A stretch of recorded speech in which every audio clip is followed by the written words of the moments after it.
SC వర్గీకరణకు వ్యతిరేకంగా భారత్ బంద్, నిలిచిపోయిన ఆర్టీసీ బస్సులు. ఎస్సీ ఎస్టీ రిజర్వేషన్లలో ఉపకులాల వర్గీకరణకు సర్వోన్నత న్యాయస్థానం అనుకూలంగా ఇచ్చిన తీర్పును వ్యతిరేకిస్తూ పలు సంఘాలు ఈ రోజు భారత్ బంద్ కు పిలుపునిచ్చాయి. రిజర్వేషన్ బచావో సంఘర్షణ సమితి ఇచ్చిన పిలుపునకు రాజస్థాన్, యూపీలోని పలు సంఘాలు మద్దతు తెలిపాయి. భారత్ బంద్ కు మద్దతుగా ఇటు రాష్ట్రంలో ఆందోళనలు మొదలయ్యాయి. రాష్ట్ర వ్యాప్తంగా ఆర్టీసీ బస్టాండ్ల వద్ద మాల మహానాడు, ఎస్సీ వర్గీకరణ వ్యతిరేక పోరాట సమితి నేతలు ఆందోళనలు చేపట్టారు. ఆర్టీసీ బస్సులు బయటకు రాకుండా డిపోల ఎదుట బైఠాయించారు. ఎస్సీ వర్గీకరణను కేంద్ర రాష్ట్ర ప్రభుత్వాలు విరమించుకోవాలని దళిత నేతలు డిమాండ్ చేస్తున్నారు. మచిలీపట్నంలో ఎస్సీ వర్గీకరణ వ్యతిరేక పోరాట కమిటీ నాయకుడు పిలుపునిచ్చారు. దీంతో మచిలీపట్నం ఆర్టీసీ డిపోలో ఎక్కడ బస్సులు అక్కడే నిలిచిపోయాయి. వివిధ వ్యాపార వర్గాలు, ఉద్యోగస్తులు ఇబ్బందికి గురయ్యారు. ముందుగానే పాఠశాలలకు సెలవు ప్రకటించారు. మిగిలిన అన్ని ప్రభుత్వ, ప్రైవేటు సంస్థలు కూడా బంద్ కు సహకరించాలని దళిత సంఘం నాయకులు కోరుతూ ఆందోళన కొనసాగిస్తున్నారు. ఆగస్టు 1న సుప్రీంకోర్టు విస్తృత రాజ్యాంగ ధర్మాసనం ఇచ్చిన తీర్పులో వాస్తవంగా అవసరమైన వారికి రిజర్వేషన్ల ప్రాధాన్యత ఇవ్వాలి అని పేర్కొంది. అయితే ఈ నిర్ణయాన్ని కొన్ని వర్గాలు వ్యతిరేకిస్తున్నాయి. తెలుగు రాష్ట్రాల్లోనూ బంద్ కు కొన్ని సంఘాలు మద్దతు ఇచ్చాయి. సుప్రీంకోర్టు తీర్పు రాజ్యాంగ విరుద్ధమని, దీనిని పునః పరిశీలించాలని డిమాండ్ చేస్తున్నారు.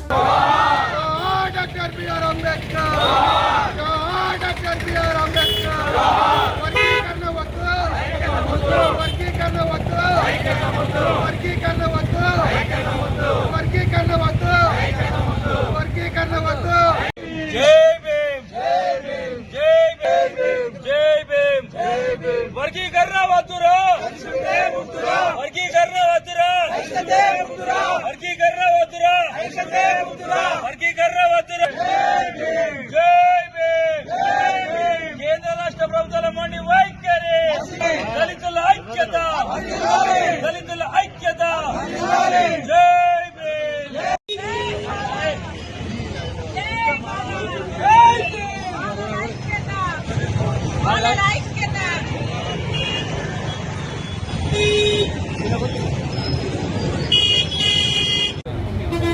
ఈరోజు ఆగస్టు 1వ తారీఖు సుప్రీంకోర్టు ఇచ్చిన తీర్పు మేరకు మరి వెనుకబడిన వర్గాలకు ఏదైతే రిజర్వేషన్ కల్పించిందో దాన్ని తుంగలో దొక్కే విధంగా ఉండడం వల్ల ఆ తీర్పుని వ్యతిరేకిస్తూ ఈరోజు బంధు కార్యక్రమాన్ని చేపట్టడం జరిగింది. మరి మాకు ఎవరి మీద కూడా ఎటువంటి వ్యతిరేకతలు లేవు. కేంద్ర ప్రభుత్వానికి, రాష్ట్ర ప్రభుత్వానికి కూడా మేము విన్నవించుకుంటున్నాము. 59 ఉపకులాలు ఏవైతే ఉన్నాయో వాటన్నిటికి కూడా సముచిత న్యాయం కావాలని మేము ఈ బంద్ నిర్వహించడం జరిగింది. దీనికి మీరు కట్టుబడి ఉండి ఇచ్చిన తీర్పు ఏదైతే ఉందో దాన్ని మరలా పునరాలోచన చేసి మరి ఏదైతే రాజ్యాంగం గతంలో అది రాజ్యాంగానికి విరుద్ధమని తీర్పునిచ్చిందో దాన్ని మరొకసారి వెనక్కి తీసుకోవాలని ఈరోజు తెలియజేసుకుంటున్నాను.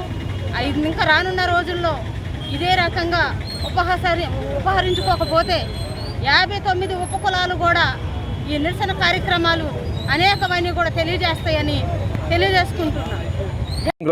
ఏబిసిడి వర్గీకరణ మీద తీర్పుని మేము దాన్ని వ్యతిరేకిస్తున్నాం. ఎందుకంటే అన్నదమ్ముల్లా కలిసి ఉన్నటువంటి కులాలని విడదీయటం అనేది అది రాజకీయ స్వార్థం అని చెప్పేసి మేము దీన్ని ఖండిస్తున్నాం. ఈ రిజర్వేషన్ వల్ల 59 ఉపకులాలు రోడ్డున పడే పరిస్థితి ఉంది. కాబట్టి అందరిని దృష్టిలో పెట్టుకుని సుప్రీంకోర్టు ఇచ్చిన తీర్పుని వెనక్కి తీసుకునే విధంగా మేము వర్గీకరణ పోరాట సమితిగా ఈరోజు భారత యావత్తు చేపట్టడం జరిగింది. సుప్రీంకోర్టు వారు ఇచ్చిన ఎస్సీ వర్గీకరణ తీర్పును మరి పునఃపరిశీలించాలని మరి దళిత సంఘాలు ఇచ్చిన పిలుపు మేరకు, భారత్ బంద్ పిలుపు మేరకు ఈరోజు బందర్లో బంద్ నిర్వహిస్తున్నాం. మరి వర్గీకరణ చేయడం వల్ల మరి భారతదేశంలో 59 ఎస్సీ కులాలు అనేక కులాలు నష్టపోయే పరిస్థితి ఉంది. మరి దీని క్రిమినల్ విధానం అమలు చేయడం వల్ల మరి రాబోయే తరాలకి అసలు రిజర్వేషన్ లేకుండా పోయే పరిస్థితి ఉంది. ఎందుకంటే మరి ఉద్యోగుల్లో క్రిమినల్ ఇంప్లిమెంట్ చేస్తే వాళ్ళ పిల్లలకి రిజర్వేషన్ ఉండదు, అలాగే వ్యాపారస్తుల పిల్లలకి చేస్తే వాళ్ళ పిల్లలకి రిజర్వేషన్ ఉండదు. మరి వర్గీకరణ సరైన పద్ధతిలో జరగలేదు. మరి అసలు వర్గీకరణ అనేది వద్దు, ఐక్యత ఉంటేనే ముద్దు. ఇది కేవలం రాజకీయం కుట్ర. ఇది ఎలక్షన్ల కోసం, ఓటు బ్యాంక్ కోసం చేసే వర్గీకరణ తప్ప మరి భారత రాజ్యాంగం ప్రకారం వర్గీకరణ చేసే అవకాశం లేదు. కాబట్టి సుప్రీంకోర్టు ఈ విషయాన్ని పునఃపరిశీలించాలి. అదే అందుకే మీకు వర్గీకరణ చేయాలంటే ఈ భారతదేశంలో ఆస్తుల్ని దళితులకి వర్గీకరణ పంచండి. మీ భూములు మొత్తం మీరు తీసుకొని కేవలం రిజర్వేషన్ విషయంలో మరి మాకు అన్యాయం చేస్తూ మమ్మల్ని ముక్కలు చేస్తూ విడగొట్టే ప్రయత్నం చేయడం బాధాకరం. మరి ఖచ్చితంగా సుప్రీంకోర్టు విషయంలో పునఃపరిశీలించి వర్గీకరణ ఆపి మరి దళితులందరికీ సమానంగా ఐక్యత ఉండే కృషి చేయాలని, క్రిమినల్ విధానాన్ని పూర్తిగా రద్దు చేయాలని చెప్పేసి మరి భారతదేశం ఆస్తుల్ని మన అందరికీ పంచాలని డిమాండ్ చేస్తా ఉన్నాం. సుప్రీంకోర్టు తీర్పు క్రిమిలేయర్ అనే విధానాన్ని పెట్టి పూర్తిగా ఈ దేశంలో ఉన్న దళితులందరికీ కూడా రిజర్వేషన్ ప్రక్రియను దూరం చేయాలని చెప్పి చూస్తున్న ఈ కేంద్ర ప్రభుత్వం, అదేవిధంగా క్రిమిలేయర్ విధానం ద్వారా పూర్తిగా దళితులకు అమలవుతున్న 16% రిజర్వేషన్లు కూడా దళితులకు దూరం చేసే ప్రక్రియను వ్యతిరేకిస్తూ ఈరోజు రాష్ట్ర వ్యాప్తంగా, దేశవ్యాప్తంగా భారత్ బంద్కి పిలుపునివ్వడం జరుగుతుంది. మరి సోదరులు కూడా ఒకటే కోరుతున్నాం, క్రిమిలేయర్ విధానం ద్వారా మరి మనకు దేశవ్యాప్తంగా అమలవుతున్న 16% రిజర్వేషన్ కూడా దూరం చేయడానికి కేంద్ర ప్రభుత్వం, బీజేపీ, నరేంద్ర మోడీ మరి ఈరోజు కోర్టులను అడ్డం పెట్టి ఆ క్రిమిలేయర్ విధానం ద్వారా రిజర్వేషన్ ప్రక్రియను దూరం చేసే పద్ధతిని చూస్తున్నారు. కాబట్టి సోదరులు కూడా దీన్ని అర్థం చేసుకొని పూర్తిగా దేశంలో దళితులు రిజర్వేషన్కు దూరం అయ్యే ప్రమాదం ఉంది. దీన్ని అర్థం చేసుకొని సహకరించాలని చెప్పేసి కోరుతున్నాం. సుప్రీంకోర్టు ఇచ్చిన తీర్పుని పూర్తిగా వ్యతిరేకిస్తూ మరి దళితులందరికీ కూడా రిజర్వేషన్లు అమలు అవ్వాలా. బాబాసాహెబ్ అంబేద్కర్ గారు ఎందుకని ఈ రిజర్వేషన్ ప్రక్రియని మరి అవలంబించడం జరిగిందంటే, దళితులు అణగారిన వర్గాలు కొన్ని సంవత్సరాలుగా మరి సమాజానికి దూరం అవుతూ ఎంతో అణచివేతని, అణగారినతనాన్ని ఎదుర్కొన్నారు కాబట్టి ఈ రిజర్వేషన్ ప్రక్రియను పెడతాం జరిగింది. ఈరోజు క్రిమినల్ విధానాన్ని తీసుకొచ్చి ఈ రిజర్వేషన్లనే ఈ దళితులకు దూరం చేసే కుట్రల్ని ఖచ్చితంగా ఛేదించాలనే దాంట్లో భాగంగా ఈ ధర్నా చేయడం జరుగుతుంది. కాబట్టి అందరూ దీన్ని అర్థం చేసుకోవాలని కోరుతున్నాం. అంబేద్కర్ రాసిన రాజ్యాంగం అణగారిన వర్గాలకి సంబంధించి కానీ ఆ వర్గాలను విడదీయడానికి కాదు. బీజేపీకి పూర్తి మెజారిటీ కనుక కేంద్రంలో వచ్చినట్లయితే ఇంకా భయంకరంగా ఉండేది దేశ పరిస్థితి. దేశంలో ఉన్న బడుగు బలహీన వర్గాల పరిస్థితి చాలా దయనీయంగా. ఏది 1800 శతాబ్దంలో మేము ఎలాగైతే అణగారి వర్గాల వారిగా ఉన్నామో ఇప్పుడు మళ్ళీ ఆ పరిస్థితిని, ఆ ప్రక్రియని తీసుకొచ్చే విధానం ఉండేది ఒకవేళ బీజేపీకి సంపూర్ణ మెజారిటీ వచ్చినట్లయితే. కానీ ఇప్పుడు ప్రవేశపెట్టిన విధానం కూడా అలాగే ఉంది.